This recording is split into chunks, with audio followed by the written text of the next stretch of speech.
C'était l'occasion, cet observatoire, de se rapprocher de nos partenaires et de traiter toutes ces questions sur un angle sociétal qui nous concerne tous. Je ne veux pas oublier de vous remercier, Sam et Aurélie, les Rencontres d'Arles, d'avoir été les premiers à accueillir cet observatoire, à y participer grandement, et ce qui nous a permis de savoir que ce que nous proposions pouvait être intéressant pour notre écosystème. Donc, se fédérer, on veut continuer. Il y a une année 2 qui est en cours, de manière à évidemment pérenniser un observatoire à du sens s'il développe des points de comparaison. Alors, les actions des filles de la photo qui s'accrochent à ces conclusions, parce que évidemment, c'est un groupe très très actif en fait, les filles de la photo, et il était impensable de ne faire qu'observer sans agir. Et donc, on a aussi des questions ouvertes dans ce questionnaire. Et comme c'est moins scientifique, Gabriel n'en a pas parlé, mais on a croisé questions fermées et questions ouvertes parce qu'elles donnent un éclairage extrêmement complémentaire. Et dans la hiérarchie de ce qui remonte, il y a la question de la confiance en soi qui corrobore en fait le taux d'audace au féminin. Cette absence-là, on supposait qu'elle pouvait être reliée à la question de la confiance en soi. Donc de fait, c'est ce qui remonte en premier, et vous verrez quelques verbatims. D'ailleurs, ce serait bien peut-être... Voilà. Je reviendrai prendre en arrière pour que vous voyez toute la structure de l'analyse, mais vous pouvez prendre connaissance. Et il y en avait évidemment beaucoup plus, on n'avait pas tous les écrire. Donc, pour la question de la confiance en soi, d'autres filles de la photo se sont agrégées au projet observatoire, et donc on est à peu près une vingtaine, 20-25, actives autour de ces questions-là, et proposent 2 types d'actions. Il y a d'abord les tête-à-tête des filles de la photo. Ça va être 3 rendez-vous annuels, le premier en avril, pendant lesquels les photographes pourront s'inscrire et bénéficier d'un tête-à-tête avec une fille de la photo, et qu'un métier choisi pour traiter non pas du contenu de son travail photographique en soi, on ne va pas parler de goût, mais de parler de l'approche de son travail, répondre à des questions qui sont effectivement qui puis-je contacter avec ce travail-là, donner quand même un avis formel sur une manière de se présenter, une manière de peut-être penser une stratégie aussi pour son travail. Bref, donc ils pourront élire les métiers qui les intéressent par rapport à leur projet. Ça, c'est 3 rendez-vous. Et puis il y aura aussi une action sur une année, qui est une action de mentoring pour favoriser l'émergence de 5 femmes photographes qui seront marrainées par des filles de la photo avec des projets inédits qui possiblement pourront ne pas être totalement aboutis. Et là, pendant 1 an, les filles de la photo, il y aura en fait 2 marraines à chaque fois par photographe, pourront faire bénéficier à ce photographe d'un accompagnement, de conseils, faire bénéficier aussi du réseau, qui est quand même un réseau assez extraordinaire et qui peut apporter aussi beaucoup de force à un projet. Voilà pour les questions de confiance en soi. Ensuite, on a les processus de sélection. On se rend bien compte que c'est une question qui est à travailler pour que les femmes osent présenter leur travail. Et là, nous avons imaginé aussi sur une année tournante se rapprocher des acteurs déjà interrogés, parce que c'est important aussi de travailler ensemble. Encore une fois, Chantal le disait, on ne veut pas stigmatiser, c'est pas la question, il s'agit d'évoluer, faire évoluer ensemble. Donc réunir des groupes d'acteurs de l'écosystème face à des photographes aussi, et faire interagir les questions qui se soulèvent, les remarques, les blocages, que sais-je encore, pour ensuite pouvoir produire un répertoire des bonnes pratiques dans ce domaine-là. Ensuite, la parentalité est un vrai sujet. On se rend compte que les femmes se retiennent d'être mères, ou alors, quand elles le sont, il y a d'autres verbatims, vous allez voir. C'est pas du gâteau. Quand on voit que la maternité doit être quasi secrète, c'est pas une affaire simple. La parentalité, et là, on est forcé de rentrer dans une intimité qui est celle des maisons, qui est celle de la répartition des rôles. Donc on touche à de l'universel. C'est bien évidemment pas que dans la photo que ça se passe. Et nous avons imaginé faire une conférence au dernier trimestre 2020 de mise en perspective. Au cours de cette enquête, il y a eu, bien sûr, on a beaucoup lu, et puis il y a eu ce livre d'Yvan Jablonka, Des hommes justes, qui a été, pour ma part en tout cas, une claque. Parce qu'il remonte au néolithique et nous raconte comment ça s'est constitué, comment se sont constituées nos sociétés. Et c'est important, si on n'a pas cette conscience-là, si on ne travaille pas sur le fond de cette question, on ne traitera que d'une superficie. Donc cette prise de conscience qui est à faire avec les hommes et dans les verbatims d'ailleurs, puisqu'on interrogeait les hommes et les femmes photographes, les hommes, je ne dirais pas nous conjurent, mais sont en demande d'être inclus dans cette réflexion. Donc cette conférence, elle sera évidemment, elle traitera des questions du grand large, mais aussi on la reliera à notre monde de la photographie à travers des actions, des expériences qui peuvent exister dans ce domaine et qui peuvent aussi être exemplaires pour aider les femmes à sauter le pas et oser être mère et photographe. Voilà pour les actions des filles de la photo. Maintenant est venu le tour de la table ronde. Raphaël Berthaud, fille de la photo, enseignante, maîtresse de conférence et notre modératrice ce soir. Merci Raphaël. Merci Florence. Je vais inviter nos invités à nous rejoindre. Pendant que vous vous installez, je vais présenter les 4 invités que nous avons souhaité entendre pour commencer à réagir à la présentation et de cette enquête, de ce projet d'enquête et de ces actions. Donc j'ai à ma droite Antoine de Gabrielli, associé de Compagnieros, l'école du sens au travail, fondateur du réseau Happy Men Share More. Carolina Lewandowska, conservatrice au cabinet de la photographie du Musée national d'art moderne. Vera Léon, qui est historienne, artiste et doctorante, sur une thèse qui s'intitule « On ne naît pas photographe, on le devient ». Et Vincent Louis, qui est professeur en études cinématographiques et directeur de l'École nationale supérieure Louis Lumière. Alors, le principe a été de commencer à ouvrir la discussion et puis de l'élargir à l'intégralité de la salle et des acteurs que vous êtes sur ces réactions. J'avais envie d'abord de proposer... de donner la parole à Vincent Louis, puisque comme vous l'avez vu, on a interrogé ce parcours de reconnaissance. C'était un petit peu l'idée d'aller le traverser en commençant par cette question de l'école, où les femmes, on l'a vu, sont présentes en tant qu'étudiantes, moins en tant qu'enseignantes.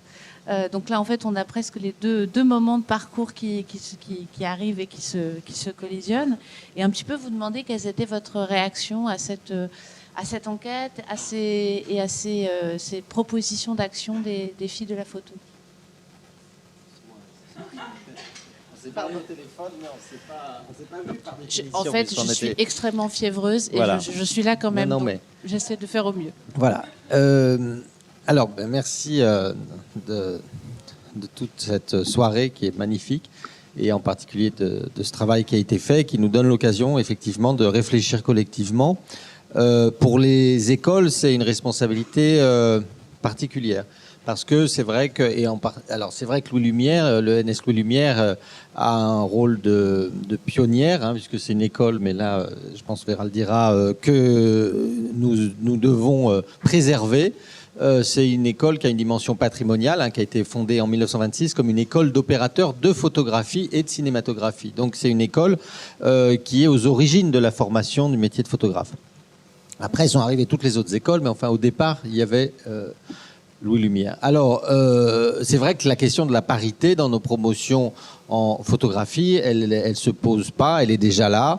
On n'a pas une parité au niveau des enseignantes, mais elle est presque là aussi, ce qui n'est pas le cas dans nos autres filières. C'est-à-dire qu'on le sait bien, d'ailleurs, en son là, et en cinéma, c'est même un grave problème.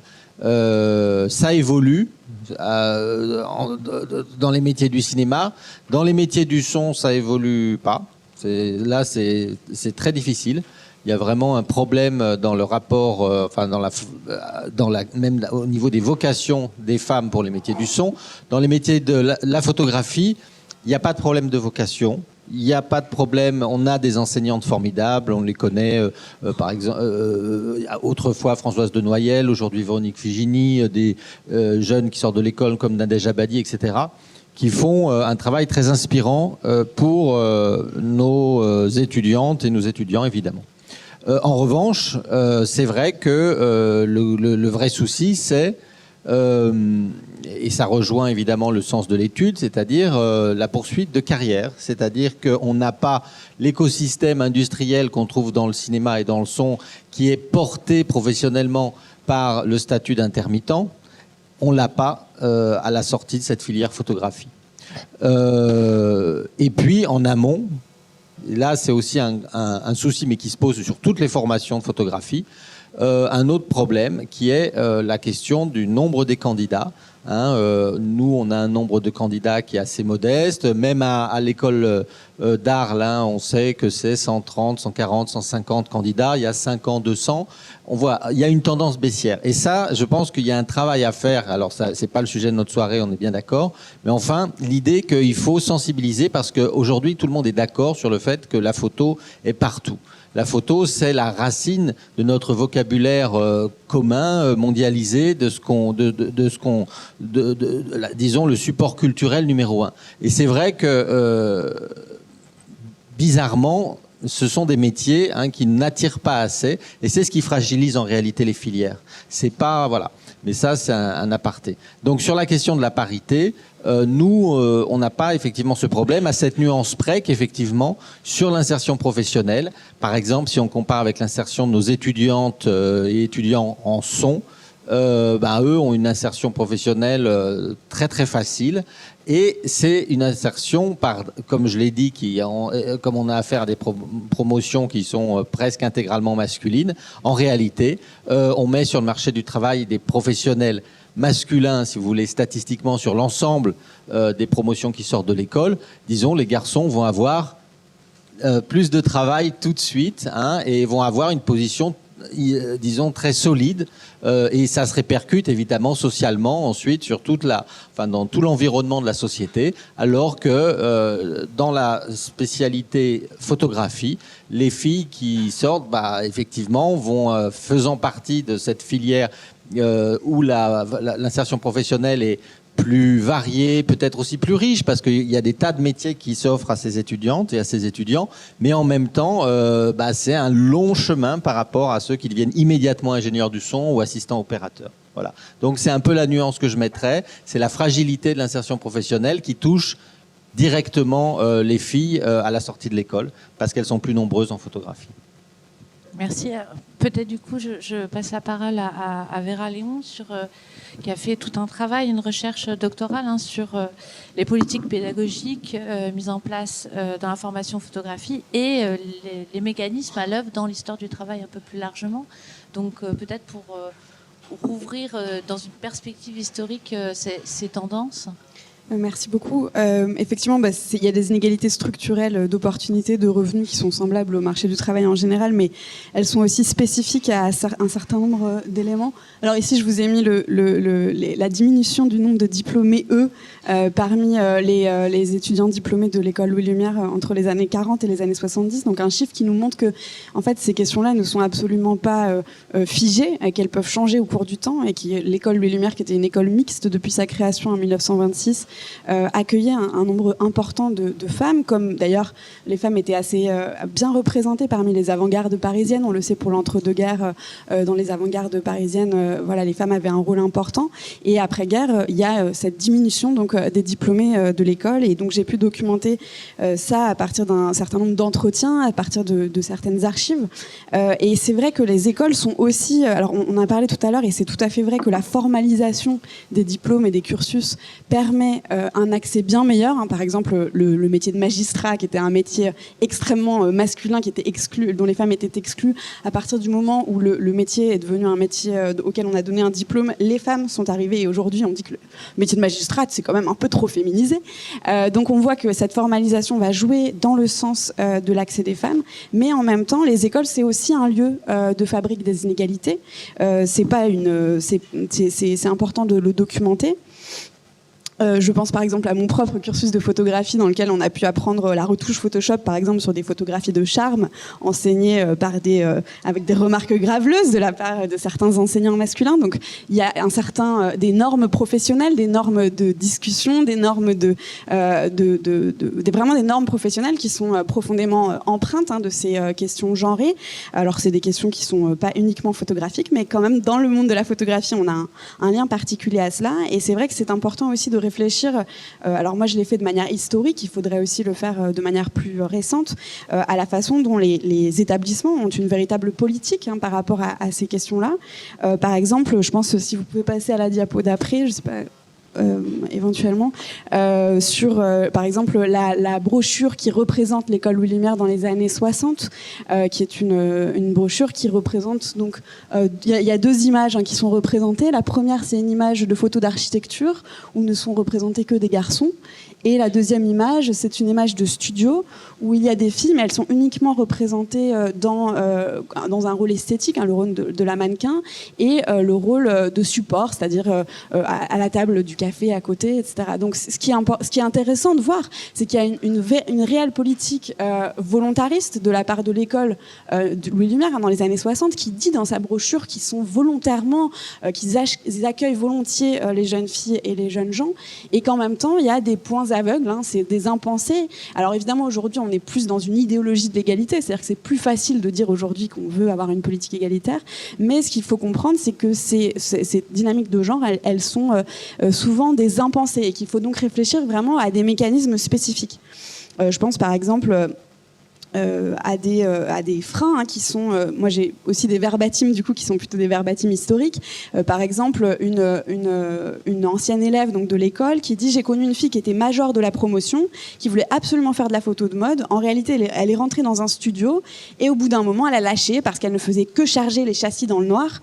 Elle n'a jamais accédé à cette fonction. » Donc il y a vraiment ces difficultés et qui sont traduites aussi. Je pense par exemple à Gisèle Freund qui dit dans son ouvrage Le monde et ma caméra, qui dit Simone de Beauvoir a décrit dans le IIe siècle la dépendance dans laquelle se trouvait la femme française jusqu'à la Seconde Guerre mondiale. J'en fis moi-même l'expérience quand je me mariais. Dans le monde des lettres, la femme était reléguée au second plan, juste assez bonne pour aider son mari dans sa carrière, lui servir de secrétaire, taper ses manuscrits, surtout ne pas faire trop montre d'esprit. Donc on voit, alors évidemment ça pourrait sembler d'un autre temps, évidemment dans les années 60, ces questions-là, on est encore en train de lutter à ce moment-là pour les droits formels, les droits économiques, mais en tout cas il y a vraiment, ce qu'a pu montrer mon étude, c'est qu'il y a vraiment des éléments qui freinent dans le monde du travail, mais aussi dès les écoles. Et juste pour donner quelques éléments de pistes d'action qu'on peut réfléchir à partir de ce que vous avez mis en évidence dans cette étude. Je pense par exemple à la façon dont les musiciennes aujourd'hui donnent leurs auditions. Enfin, quand ils sont recrutés par exemple pour un opéra ou pour un orchestre, ils jouent derrière un paravent. Et depuis ce temps-là, les femmes sont beaucoup mieux représentées et cet écart entre le taux de candidature et le taux de sélection, il disparaît, ou en tout cas il est bien amoindri à partir du moment où il y a une anonymisation des candidatures. Et puis au-delà, il y a la question de la vigilance pour expliquer, notamment au niveau des jurys. Je pense que la question de la confiance en soi, effectivement, c'est du côté des femmes photographes ou des femmes du milieu. Cette autocensure qui est souvent le résultat d'un découragement parce qu'on nous a beaucoup dissuadés aussi, parce qu'on rencontre un certain nombre de freins. Mais en tout cas, ce qui est sûr, c'est qu'il faut aussi expliquer au niveau des jurys les biais de sélection qui sont aujourd'hui très bien documentés par la sociologie qui travaille sur les écoles. Et je pense par exemple, si vous avez vu le film Le Concours de Claire Simon qui documente le concours d'entrée à la Fémis, et qui est un très bon outil pédagogique aussi pour montrer qu'est-ce que c'est qu'un concours d'entrée et en quoi effectivement l'interaction entre un jury et des candidats, c'est aussi des interactions qui sont très fortement sexuées. Voilà.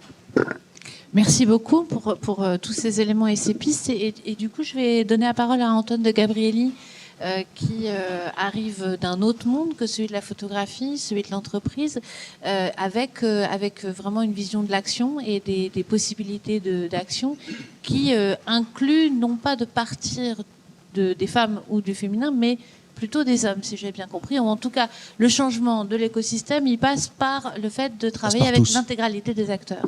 Oui, alors effectivement, c'est une conviction très profonde, mais je voudrais revenir un peu sur les solutions qui ont été présentées. Vous avez parlé de la confiance en soi, c'est effectivement un sujet très important. Le seul domaine comportemental où on puisse voir vraiment une vraie différence de comportement entre hommes et femmes, c'est la prise de risque pour les hommes et le manque de confiance en soi pour les femmes. Ce qui d'ailleurs n'est pas si différent si on y réfléchit. Il y a dans l'entreprise, il y a plus de 10 ans maintenant, prenant acte de ça, on a mis effectivement sur pied des démarches de coaching, de mentorat et de réseaux de femmes à l'intérieur des entreprises pour accompagner une prise de confiance en elles des femmes. C'est pas stupide, ça a bien marché. Ça a bien marché jusqu'à un certain point. Ce qui a limité l'effet de cette démarche, c'est qu'en fait, intrinsèquement, quand on dit ça, on peut déraper vers une autre conception. Si on pense que le problème de l'accès des femmes aux responsabilités, par exemple, ou de l'accès des femmes à certains jobs ou à certains niveaux de job tient avant tout à leur confiance en elles, en fait, on dit que les femmes, quelque part, sont responsables du problème. Alors, on va les aider, on est sympa, c'est assez paternaliste d'ailleurs, on les aide, mais globalement, on ne résout pas le problème parce qu'en fait, il y a, au-delà d'un réel, oui, manque de confiance en elles, il y a aussi tout un système qui détruit la confiance en elles. Et c'est ça qui est extrêmement intéressant. En fait, vous avez, alors si on pense au monde de l'entreprise par exemple, vous avez, en fait, on voit que, en gros, entre 30 et 40 ans, vous avez un très fort décrochage des femmes par rapport aux hommes dans l'accès aux responsabilités. Comment est-ce que ce décrochage, comment ce décrochage se produit? C'est tout simplement parce que ces femmes, à un moment, la maternité, le premier enfant pour une femme, statistiquement en France, c'est 30 ans, le deuxième à 33 ans en moyenne. Ça veut dire que dans ces quelques années, en fait, ces femmes vont avoir, et on sait, elles vont assumer statistiquement 70% de responsabilités familiales. Donc elles vont avoir un temps qui est plus tendu. Dans l'entreprise, on dit souvent qu'elles sont au taquet. C'est pas par hasard. Ça va être, pour arriver à tout faire, elles travaillent autant que leurs collègues masculins, mais il y a effectivement un enjeu de temps qui est beaucoup plus difficile. Donc elles font tout, mais c'est plus tendu. Il y a un stress considérable.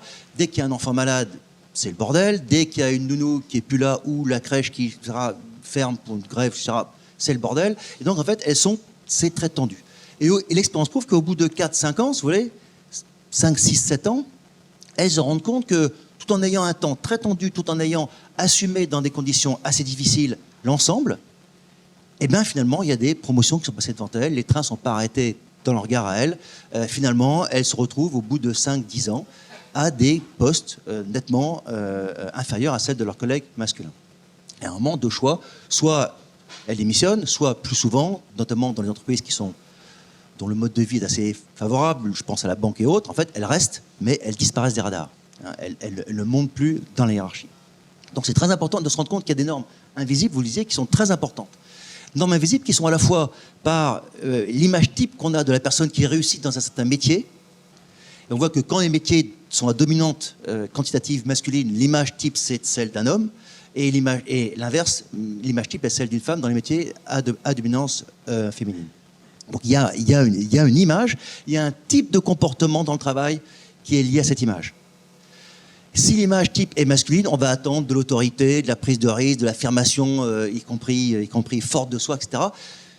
Comportements qui sont plutôt associés aux hommes. Et dans les comportements féminins, on cherchera plus des comportements type empathie, etc., qui sont plutôt associés aux femmes.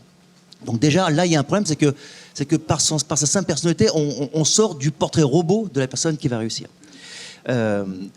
Et puis, deuxièmement, il y a des règles, et c'est ça qui est extrêmement intéressant, c'est d'aller chercher, y compris dans le très concret, ce qui élimine, ce qui empêche d'aller plus loin. Dans l'entreprise, par exemple, vous avez la question des temps sociaux informels. On a parlé des réseaux tout à l'heure.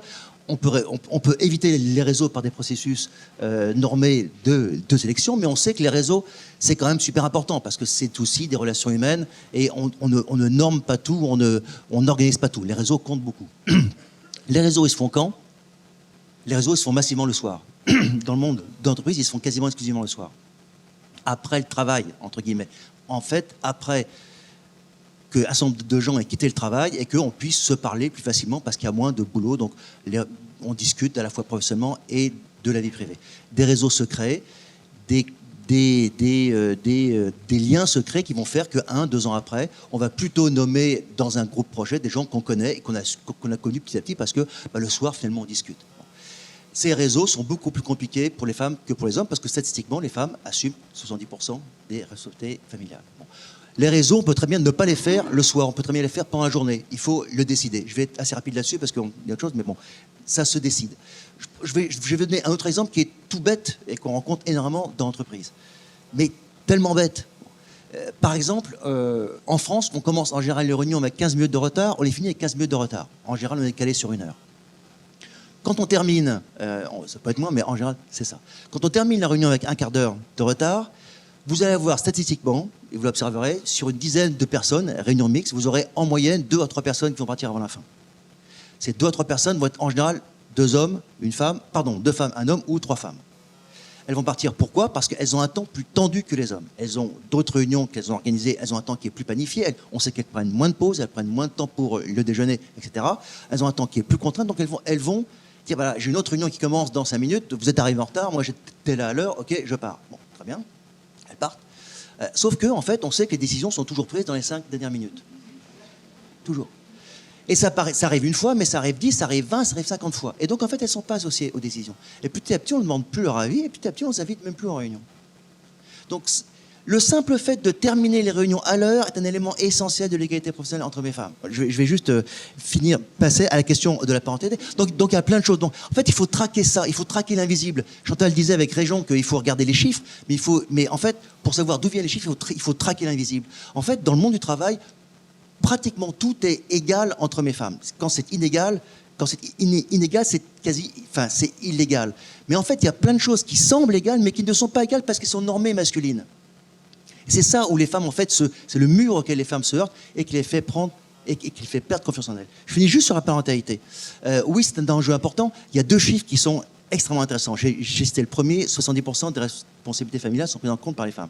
L'autre chiffre qui est très frappant, c'est que 70% des hommes cadres, pardon, là c'est vraiment dans le métier de l'entreprise, 70% des hommes cadres pensent qu'on ne peut pas réussir sa vie pro sans sacrifier sa vie privée. Ce chiffre est terrifiant. 1, parce qu'il signifie de la vie des hommes et des sacrifices qu'ils font et du monde du travail. Et 2, parce que tant que les hommes penseront ça, ils ne promouvront pas des femmes dont ils pensent par stéréotype qu'elles mettent d'abord leur vie privée avant leur vie professionnelle. Tant que ces 2 chiffres ne sautent pas, il faut les faire sauter en même temps, on n'y arrivera pas. Et donc oui, il y a un fort enjeu d'implication des hommes sur cette réflexion-là. Il faut absolument, d'abord parce que les hommes ont massivement le pouvoir dans les organisations, donc il faut qu'ils soient impliqués. Et deuxièmement, parce qu'on ne peut pas résoudre la question de l'articulation vie privée et vie pro sans que les hommes s'y impliquent. Et contrairement à ce qu'on pense souvent, c'est pas contre leur avis qu'on va les obliger à s'occuper des enfants et revenir plus tôt le soir, etc., pour organiser le dîner, c'est qu'eux-mêmes sont convaincus qu'ils sacrifient beaucoup trop pour le travail de leur vie privée. Et donc, nous, on pense qu'il y a un plafond de verre bien connu pour les femmes, qui est leur difficulté à accéder aux responsabilités, mais qu'il y a de l'autre... Pardon, je suis un peu long. Et qu'il y a de l'autre côté un plancher de verre pour les hommes, qui est la difficulté pour les hommes à faire valoir de manière naturelle dans le monde du travail qu'ils ont aussi des enjeux de vie privée. Et ça, je vous garantis, c'est difficile pour un homme. On pense qu'il suffit de le dire. Non, c'est difficile. Culturellement, c'est compliqué pour un homme d'assumer des enjeux de vie privée et notamment des enjeux de vie familiaux. Les réflexions stéréotypées là-dessus sont hallucinantes. Hein. T'as pas une femme pour faire ça, etc. On n'en revient pas. On dit, mais c'est pas vrai. Mais dans quel monde on vit ? Mais on a ça tout le temps.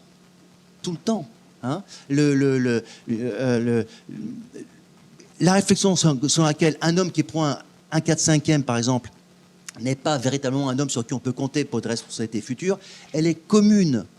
Elle est commune. Quand les dirigeants sont honnêtes, ils le disent. Pardon, j'arrête. Merci beaucoup. Je vais...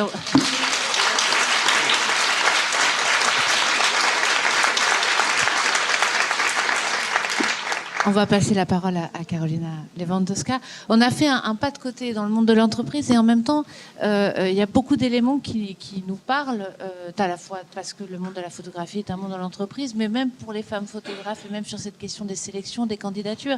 Cette réunion, c'est celle du jury. La semaine de séminaire, c'est la semaine de festival. Voilà, donc en fait, il y a aussi des choses qu'on peut entendre, écouter et apprendre de ce travail qui a commencé aussi dans le monde de l'entreprise. Un chiffre, et j'arrête, un chiffre. Dans un séminaire d'une durée bloquée de 1 semaine, en moyenne, 35% des femmes n'y vont pas. 35% des femmes éligibles n'y vont pas. 35%. Un tiers des femmes éligibles, si c'est séminaire bloqué 1 semaine, n'y vont pas. Carolina Lewandowska, je vous avais proposé de prendre la parole pour clôturer un peu cette première table ronde, puisque du point de vue du musée, finalement, c'est la fin du parcours. Donc ça donne une vision qui est... Alors, c'est une finalité pour beaucoup. En tout cas, c'est un parcours de reconnaissance qui avait donné lieu à une question particulière dans les questionnaires. Et quel est le regard que vous portez un peu sur ce parcours de reconnaissance de façon plus large, où les différents moyens, les outils, les actions, les petits, les espaces où on peut agir, qui ont pu être révélés par l'enquête ou par la discussion. Le Centre Pompidou, peut-être c'est un exemple un peu, un peu grand, et c'est vrai que pour arriver jusqu'au Centre Pompidou, il ne faut pas se baser sur cet exemple, donc il ne faut pas se décourager tout de suite, mais tout ce qui a été dit et ce qui était montré, bien évidemment, on le retrouve avec des chiffres encore beaucoup plus frappants dans les collections du centre. C'est pas un secret que dans les collections, pas seulement les nôtres, mais en général dans les collections nationales, ça dépend aussi du musée dont on parle, mais bon, là on parle des musées du XXe siècle. Les femmes représentent 20-22% des artistes dans les collections. Dans le cas du Centre Pompidou et dans le cas de la photographie plus précisément, c'est 25%, mais ce n'est pas une différence très importante. Donc on peut... et c'est une accumulation de l'histoire.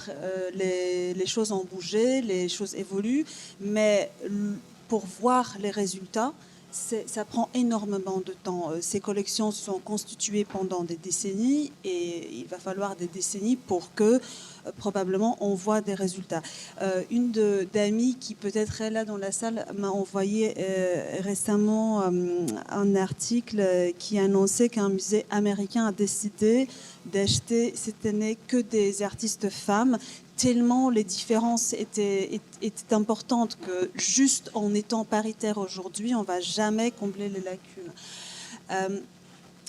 Nous, on a créé un fonds spécifique pour acheter, pour avoir un budget spécial en plus pour acheter que des artistes femmes, mais ça augmente les statistiques, mais pour augmenter les statistiques globales de la collection, c'est trop long. Donc c'est vrai que probablement il faut avoir des actions qui sont beaucoup plus prononcées, beaucoup plus importantes, mais aussi pour parler un peu des mécanismes, pour répondre à la question pourquoi cette situation dans les musées, enfin pas faire une analyse précise, mais par exemple, c'est un sujet qui est souvent évoqué quand on parle de ces très grandes institutions. Pourquoi, parmi les monographies qui sont des moments forts de la programmation des grands musées, pourquoi il y a si peu de femmes? Donc très souvent, la réponse en interne, c'est parce que tous ces musées, il faut le savoir, reposent beaucoup sur la billetterie et il faut qu'on ait un certain nombre de billets vendus pour pouvoir tenir la maison. Et souvent, l'argument qui apparaît, c'est qu'une artiste femme ne va jamais attirer autant de public qu'un artiste très reconnu. Et parmi les artistes très reconnus, comme parmi les personnalités importantes très reconnues, c'est 80% les hommes. Mais si on raisonne comme ça, on va toujours tourner en rond.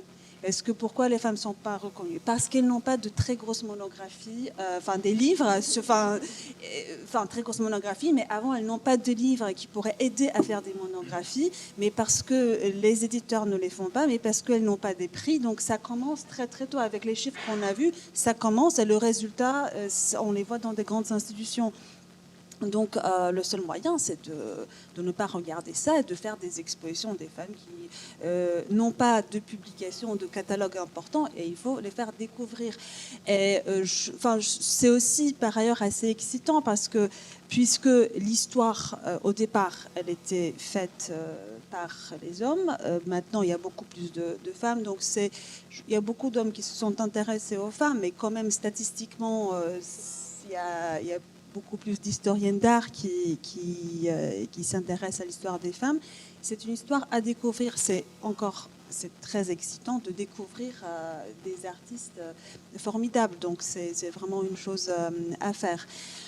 Je ne sais pas quelles sont. Enfin, je pense qu'il y a beaucoup d'actions à entreprendre. Moi, je suis particulièrement, je pense, touchée, mais persuadée que toutes ces actions petites et plus importantes qui aident à augmenter la confiance en soi des femmes sont cruciales. Vous connaissez probablement ces chiffres, vous me corrigez si je ne suis pas exacte, mais moi j'ai entendu parler récemment parce qu'il était question pourquoi dans les des tables rondes, dans les radios, il y a très peu d'experts femmes. Pourquoi ce ne sont que des experts hommes? Et l'explication donnée était qu'une femme doit se sentir compétente en la matière, 90%, elle doit être sûre qu'elle est compétente. Tandis qu'un homme, il suffit qu'il pense qu'il est 30% compétent pour accepter une invitation. Donc, il y a très peu d'experts femmes pour participer à ces discussions. Et je pense que c'est peut-être un peu anecdotique, mais je ne l'ai pas inventé. Ça montre comment cette nécessité d'aider les femmes à avoir plus de confiance, et cette nécessité, elle est là. Imaginez une femme, pour lui dire que oui, son travail vale, il faut qu'elle s'investisse par exemple plus dans le projet. Parce que pourquoi parfois les femmes sont moins présentes parmi les gagnantes des concours? Parce que parfois, objectivement, les projets ne sont pas suffisamment... c'est pas suffisamment abouti. Il n'y a pas une conviction dedans pour aller jusqu'au bout. Et pour ça, il faut vraiment du coaching, du soutien. Et il faut en parler à voix haute. Et pour moi, c'est ce qui est le plus important aussi dans cet observatoire, dans cette action, c'est qu'on en parle, qu'on est tous là, qu'on n'est pas que les femmes. Et ça aussi, je trouve que c'est extrêmement important qu'on mène ça tous ensemble, que c'est pas que la partie des femmes, c'est aussi la partie des hommes, de changer ces clichés et qu'on en parle à haute voix. Merci beaucoup.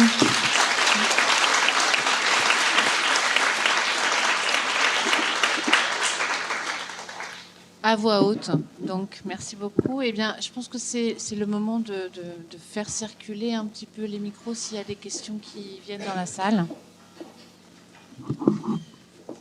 Pour s'adresser à Gabrielle Lavenir, Florence Moll ou à nos invités de ce soir pour essayer d'aller plus loin dans ce débat. Oui, bonsoir. J'avais une remarque et deux questions. La première sur la présentation et le questionnaire et la deuxième sur l'action. Par rapport à la remarque, en fait, étant donné qu'on parle des femmes, et c'est vrai pour se sentir concerné, et je dirais vraiment EES, je trouve ça un peu dommage en fait que la présentation n'était pas faite à l'écriture inclusive. Ensuite, par rapport à la première question, au questionnaire, pardon, je me demandais si vous étiez aussi intéressé, pour rebondir justement sur l'inclusion et au-delà l'intersectionnalité, est-ce que vous avez aussi posé des questions par rapport aux représentations des personnes racisées et des minorités? Et ensuite, la deuxième question, qui était sur un point que j'avais noté pendant la présentation et j'étais assez contente de voir qu'elle a été soulevée lors de la table ronde, c'est étant donné que vous souhaitez mettre en place des workshops d'empowerment, de prise de confiance et de prise de confiance par les femmes, est-ce que aussi ça ne serait pas juste d'avoir des actions pour, au sein du système, déjà faire interroger par des interventions et des workshops, les acteurs, et là je mets vraiment cette phrase au masculin, de la photographie pour se faire rendre compte quand même du comportement systémique agiste, sexiste et raciste aussi qui peuvent être réalisés dans les sélections et dans les expositions.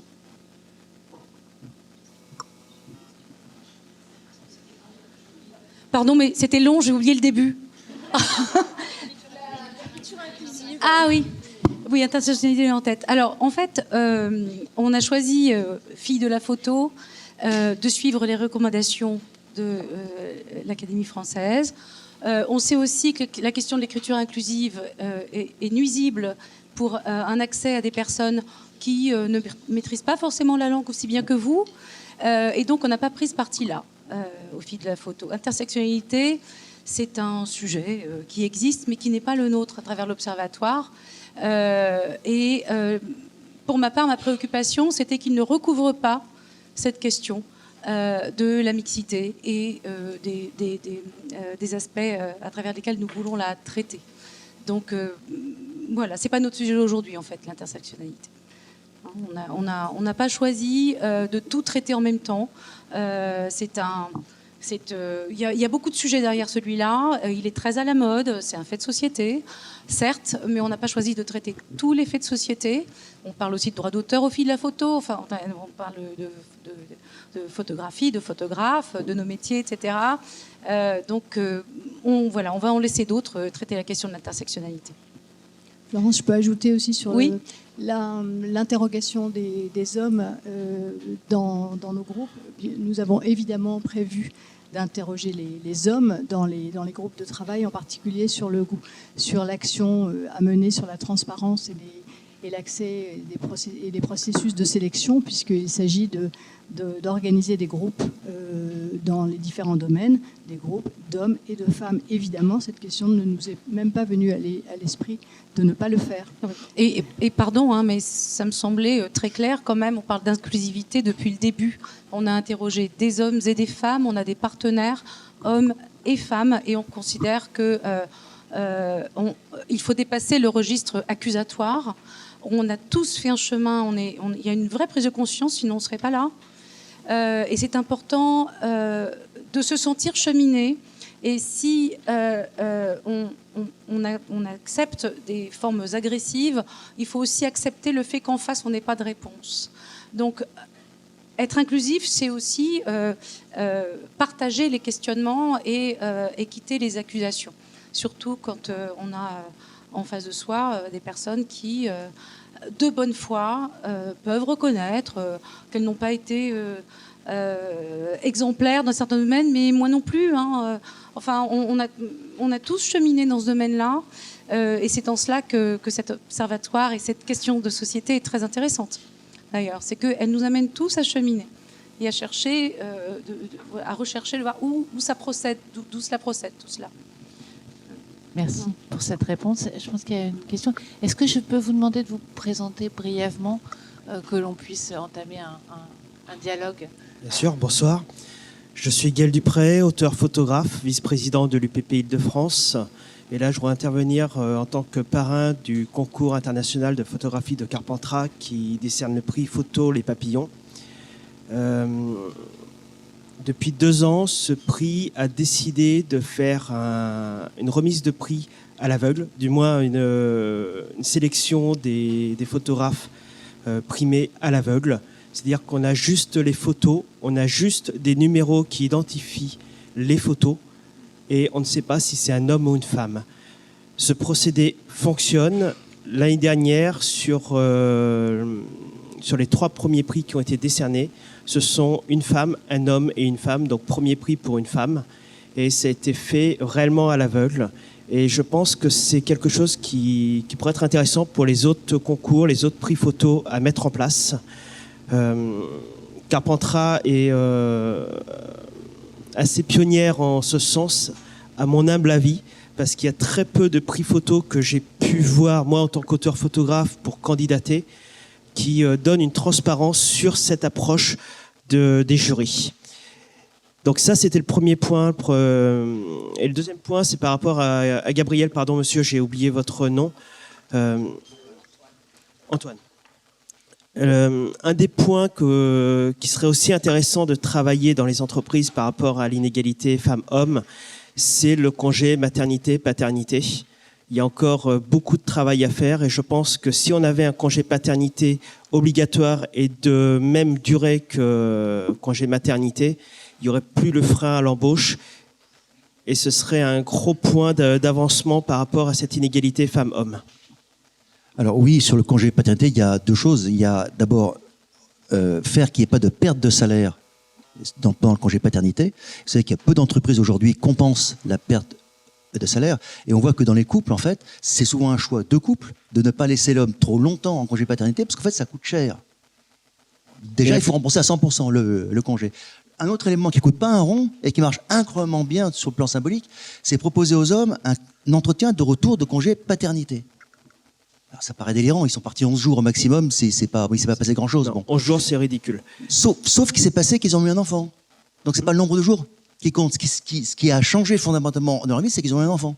Donc, leur proposer un entretien de retour de congé paternité, c'est leur dire, il y a un truc qui a changé dans ta vie, est-ce que tu veux qu'on en parle par rapport aux contraintes de job que tu connais ? Ben, je vous garantis que quand un homme entend ça, il voit très différemment, dès le lendemain, les contraintes des femmes, statistiquement, par rapport à la maternité. Mais vous savez, la perte de... Et ça coûte pas un sou, hein, rien. La perte de salaire, elle est dans les deux sens. Moi, je suis père depuis 17 mois. Quand je suis tombé père, enfin quand je suis... Non, je me suis pas fait mal. Quand j'ai eu le bonheur d'être papa, je vais changer la phrase, j'ai fait le choix de prendre 1 mois et 1 semaine de congé paternité. J'ai perdu 2 clients. Donc effectivement, c'est pas un salaire, je suis freelance, donc c'est du chiffre d'affaires en moins. Avec un point juste, c'est que 75% des hommes dans les couples gagnent plus que leurs femmes. Donc en fait, c'est le plus haut salaire. Et donc en fait, le couple arbitre en général pour le plus haut salaire. Les couples sont incroyablement rationnels, malheureusement. Oui. Enfin, malheureusement. Oui, non, mais en partie ce malheureusement. que je voulais dire, c'est aussi bien pour les hommes que pour les femmes. Quand on fait le choix de prendre un congé maternité et paternité, enfin pour les femmes, ils ont de la chance, c'est une obligation et de toute façon, elles n'ont pas le choix. Mais non, ils n'ont pas le choix parce que c'est violent l'accouchement et c'est... Je sais. Mais non, c'est une vraie question et c'est un vrai point et c'est encore un gros point de travail pour notre gouvernement et les successifs. Bah, c'est aussi, pour compléter, c'est aussi ce qu'on appelle le coût de la transgression en sociologie, c'est-à-dire ce que les hommes expérimentent en faisant cette expérience-là, effectivement, c'est ce que les femmes expérimentent, par exemple les femmes qui sont minoritaires à investir un métier, un champ de la photographie qui serait plus masculin, par exemple, et dans lesquels elles vont avoir des vraies entreprises de découragement de cet investissement de façon transgressive. Ça a un coût, en fait. Et effectivement, du coup, c'est intéressant aussi effectivement de travailler sur ces outils-là parce que, justement, c'est aussi un outil de mobilisation, un outil de sensibilisation pour les hommes qui, du coup... subitement prennent conscience par les faits de ce coût-là. Et c'est un coût qui coûte très cher, en fait. C'est un coût, quand on parle de charge mentale, etc., c'est tous ces coûts-là qui sont très importants et qui sont d'ailleurs aussi les coûts que connaissent aussi encore bien plus, effectivement, les personnes racisées. Merci. Est-ce qu'il y a d'autres questions ? Le micro vient à vous. Donc, je vous demanderai, s'il vous plaît, de vous présenter. Oui, bonjour. Irène Jonas, je suis sociologue et photographe. J'aurais juste une question par rapport à l'étude qui a été faite, parce qu'on a le nombre de personnes qui a répondu, mais finalement, on ne sait pas à combien de personnes ont été envoyés ces questionnaires. Et ça me semblait important pour une étude de savoir que si on a 210 répondants, est-ce que c'est sur 220 envois de questionnaires ou si c'est 500 ou si c'est 1000 déjà ? Oui, tout à fait. Alors, oui, c'est vrai, c'est important. Là, ça a été des questionnaires qui ont été diffusés avec les moyens d'un observatoire qui comptait une chercheuse et des professionnels bénévoles. Donc, en fait, ça a été diffusé via des réseaux sociaux, via notamment, il me semble qu'au moment des rencontres d'Arles aussi. Il y a eu Oui, on a fait pour le lien questionnaire du photographe, questionnaire on en l'a relancé. ligne qui a été diffusé largement. Donc malheureusement, je ne peux pas vraiment donner de ratio du nombre de questionnaires remplis par rapport au nombre de questionnaires diffusés. D'accord. Ce qui est quand c'est- même un mais c'est aussi- problème pour une étude sociologique. je trouve un non, peu. parce que c'est un choix de méthodologie particulier, mais pour le coup, effectivement, il y a aussi d'autres choses qu'on n'a pas eu le temps de présenter dans un entretien de 30 minutes, mais et j'imagine que vous avez envie de le mentionner.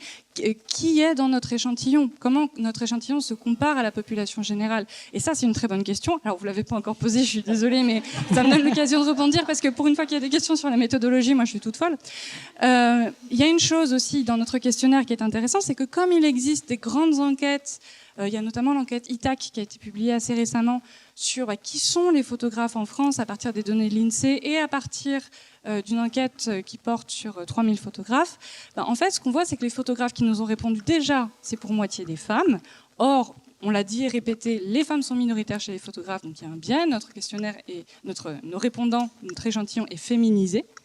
Et puis par ailleurs, nous, on capte des photographes qui sont, malgré ce qu'on vous a montré, plutôt moins précaires, plutôt plus diplômés. Donc il faut vous dire que les inégalités qu'on relève, en fait, elles portent sur un échantillon de photographes particulièrement bien équipés. On ne peut qu'imaginer que dans la population générale, en fait, si on avait les moyens, par exemple, de mobiliser, là je fais un gros clin d'œil pour l'année 2, une enquête statistique de grande ampleur avec circulation de questionnaires par un institut, tout ça, en fait, on verrait des inégalités encore plus grandes que ce qu'on vous a montré. Et ensuite, l'autre question que je voulais poser, c'était par rapport à... Enfin, il me semble que c'est... Quand j'ai regardé l'annonce du débat dans Fisheye, on parlait de parcours de vie. Et en fait, là, il n'y a pas vraiment de parcours de vie. C'est ce qu'on appelle plus, ce que vous avez appelé le parcours de reconnaissance, plutôt qu'un parcours de vie. Et ce qui me semblait quand même qui était important de mentionner, c'est le cumul des difficultés. C'est-à-dire que je trouve qu'à travers le parcours de vie, on voit vraiment les difficultés successives auxquelles se heurtent les femmes. Et je pense, par exemple, pour ce qui concerne la maternité, ce qui est intéressant, c'est qu'au moment où une femme devient mère, c'est là qu'elle n'a plus la possibilité de faire tout ce qu'elle pourrait faire pour devenir une photographe reconnue. C'est-à-dire que pour devenir une photographe reconnue, il faut faire des photos, réaliser des photos, il faut construire un projet, il faut pouvoir montrer ce projet, il faut avoir le temps de faire des concours. C'est-à-dire qu'il n'y a pas une activité déconnectées les unes des autres. Il y a un ensemble de choses que les femmes doivent faire, enfin que les femmes et les hommes doivent faire en un même temps pour arriver à être connues, à être exposées, à être vues. Et la maternité les met dans une situation où elles doivent chaque fois privilégier une chose aux dépens d'une autre, et du coup, elles ont des difficultés de reconnaissance qui s'accentuent à ce moment-là. Oui. Merci beaucoup. Je pense qu'il y a une question en haut. Donc, de nouveau, si vous avez l'amabilité de vous présenter. Bonsoir. Alors tout d'abord, bravo. Je suis une fille de la photo et je suis vraiment admirative de ce magnifique travail auquel j'ai participé de loin en vous suivant. Je suis galeriste, je suis donc Nathalie Landaburu, je suis galeriste et spécialisée photographie à Paris. Et moi aussi, je reçois beaucoup moins de candidatures de photographes femmes, à peu près un tiers de candidatures de photographes femmes pour 2 tiers de candidatures masculines. Mais je m'aperçois quand même d'un élément que je n'ai pas vu dans votre étude et que j'aimerais bien vous poser comme question, puisqu'il s'agit de l'âge. J'ai remarqué que les femmes photographes qui postulent, en tout cas qui candidatent à ma galerie, sont jeunes. Elles ont toutes moins de 40 ans. Inversement, les hommes qui candidatent sont plutôt plus âgés. Et donc c'est une lueur d'espoir et je me dis que si plus de femmes jeunes postulent de plus en plus, on aura peut-être un petit peu plus d'égalité pour la suite. Avez-vous intégré la notion de l'âge ? Alors, on y a réfléchi. L'échantillon ne nous permettait pas de le faire. Là aussi, gros clin d'œil pour une année 2, parce que c'est effectivement quelque chose qui est très pensé, qui est très réfléchi. Est-ce que la situation des femmes va s'améliorer mécaniquement ? aussi. Est-ce qu'il y a un effet d'âge et de génération qui se succèdent? Alors, je vais peut-être aussi passer le micro à l'historienne parmi nous. Mais en fait, c'est assez compliqué. On remarque qu'il n'y a pas une amélioration nette et constante à travers l'histoire et que souvent, il y a des reculs, des variations, des facteurs qui se partagent.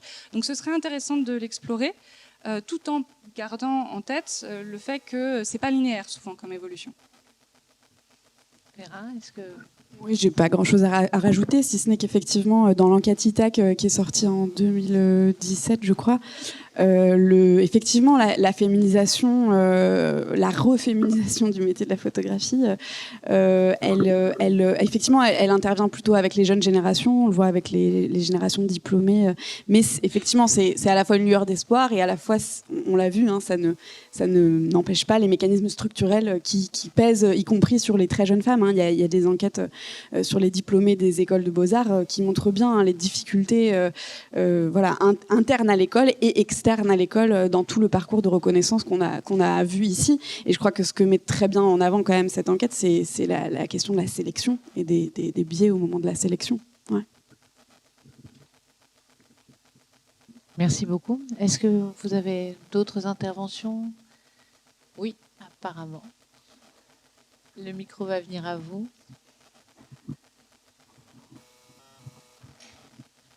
Bonjour, je m'appelle Anna Schumanska, je suis photographe et j'ai exposé chez Nathalie. Merci beaucoup.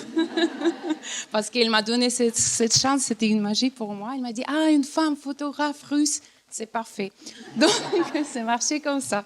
Donc, merci beaucoup. Et j'ai une question en tant que photographe. J'aimerais bien savoir les questions techniques. Comment ça se passe? Comment on peut travailler avec les femmes de la photo? Comment on peut proposer un projet pour avoir un soutien et tout ça? J'ai une question pratique. Ouais. Merci. Florence, je pense que c'est avec les filles de la photo, en fait, vous voulez dire, avec l'association, c'est ça? Oui. Ben, on va ouvrir effectivement une candidature pour une action de mentoring sur 1 an de 5 femmes photographes. Donc, ce sera lancé sur notre site, sur les réseaux sociaux, de manière à ce que vous puissiez y répondre. Et puis ensuite, il y aura une sélection par un jury interne aux filles de la photo. Et puis, si vous faites partie des 5, on en sera ravis. Donc il y a ça, et puis il y a aussi ces opérations de tête-à-tête qui sont intéressantes, parce que la question de confiance en soi, on ressent très très vite hein, quand il y a quelque chose qui manque dans la propre construction, le moment où la femme photographe se sent illégitime vient assez rapidement, ou manque de confiance en elle dans l'approche de son projet. Ça, on peut le récupérer aussi assez rapidement, ce sera vraiment axé là-dessus. Oui, bien sûr. Site et réseaux sociaux. Excusez-moi, je voudrais ajouter, puisque nous, à l'École Louis Lumière, on est en train de mettre en place un maximum d'opportunités pour nos étudiants en fin de cursus. Et en fait, pour ceux que ça intéresse, il y a un dispositif qui est très bien, qui n'est pas du tout connu, ou enfin peut-être il y en a qui le connaissent, sur lequel nous, on va se greffer. Ce qui est que, en fait, il y a une agence de l'ONU qu'on connaît pas beaucoup, qui s'appelle UN Women, et en fait, qui fait la promotion de gender equality partout, évidemment, avec les réseaux qui sont ceux de l'ONU, qui sont naturellement très très puissants et très étendus. Et en fait, il y a quelqu'un là qui s'appelle Ryan Brown. Donc, notez ce nom, Ryan Brown, qui est un photographe, qui est un ancien photographe d'ailleurs qui travaillait dans les sessions plénières, etc., qui faisait des photos et qui maintenant travaille dans les bureaux et qui en fait m'a fait connaître une bourse qui est pour les femmes photographes. Alors le problème c'est que l'ONU a des problèmes maintenant de financement, hein, c'est-à-dire que c'est une organisation qui est très très fragilisée parce que des pays très importants comme les États-Unis, le Brésil, enfin j'en passe et des meilleurs ne payent plus. Ce qui est prévu. Donc, c'est une bourse qui est aujourd'hui un peu, disons, moins. Enfin, il y a moins de possibilités, mais enfin, c'est quand même quelque chose qui, en fait, permet à des femmes photographes de partir sur des missions encadrées, évidemment, sur des conférences, des choses comme ça dans le monde entier. Et les étudiantes de Louis Lumière, ça fait partie des propositions qu'elles auront très rapidement pour la fin de cursus. Alors, en l'occurrence parce que c'est pour les filles, hein, mais évidemment les garçons auront d'autres dispositifs, d'autres propositions, mais en tout cas celui-là est très intéressant. Donc c'est UN Women et c'est Ryan Brown. Merci beaucoup. Alors, j'hésite beaucoup parce qu'on nous a sensibilisés à l'idée de ne pas finir en retard. Donc je vous propose une dernière question et puis on prend une dernière question. Oui, bonsoir, Natacha Wolinski. La séance a été introduite par une personne du ministère de la Culture. Et on sait que le ministère de la Culture est partie prenante du monde de la photo. Il soutient certains festivals, il soutient certaines résidences. Donc est-ce que les chiffres que vous avez, les conclusions que vous tirez vont avoir une répercussion sur, est-ce que vous êtes en discussion et est-ce que ça peut avoir une répercussion sur les actions du ministère de la Culture?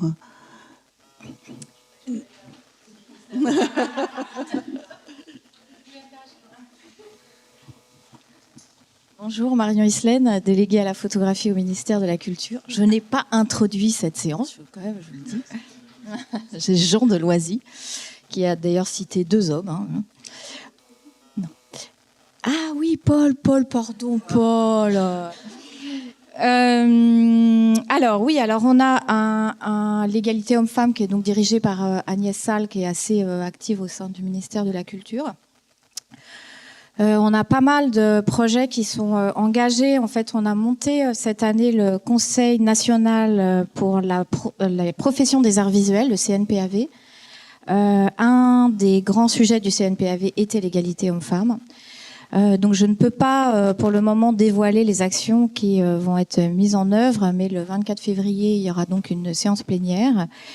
Voilà, mais nous, c'est une question qui nous concerne beaucoup. On est très actifs sur ces questions. Ça fait partie de tous les CPO que nous avons. Les CPO, genre contrat pluriannuel d'objectifs. Donc en fait, tous les contrats que nous avons avec les lieux que nous soutenons, la question de l'égalité homme-femme fait partie des items, bien sûr, pour une meilleure mixité aussi. Et voilà. C'était un peu foireux. Merci beaucoup Marion. Je vais vous proposer de clore cette soirée. On continuera certainement à discuter ici et puis sur le chemin du retour. Je voulais remercier les intervenants qui ont accepté de faire partie de cette table ronde.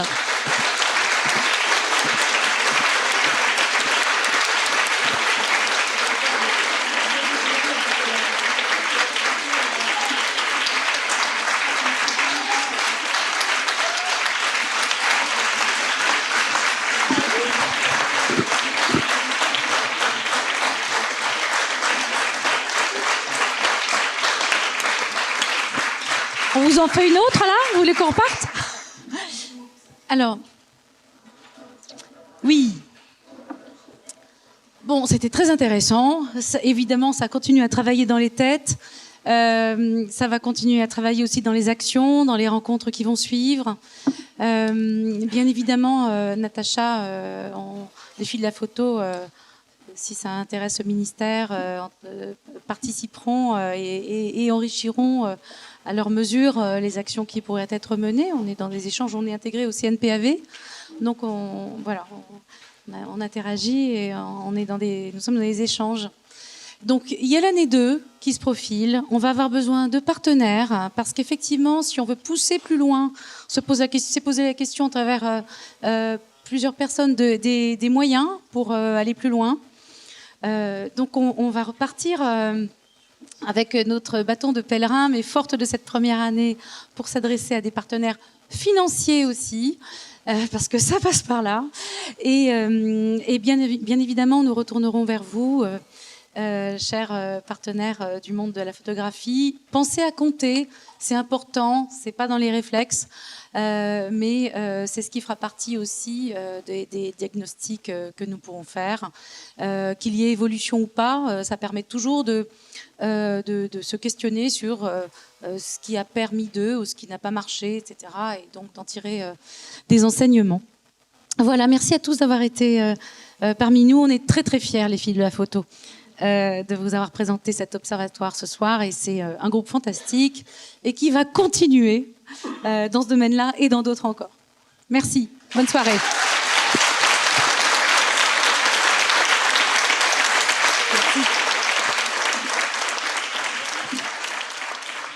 Merci d'avoir été le nôtre.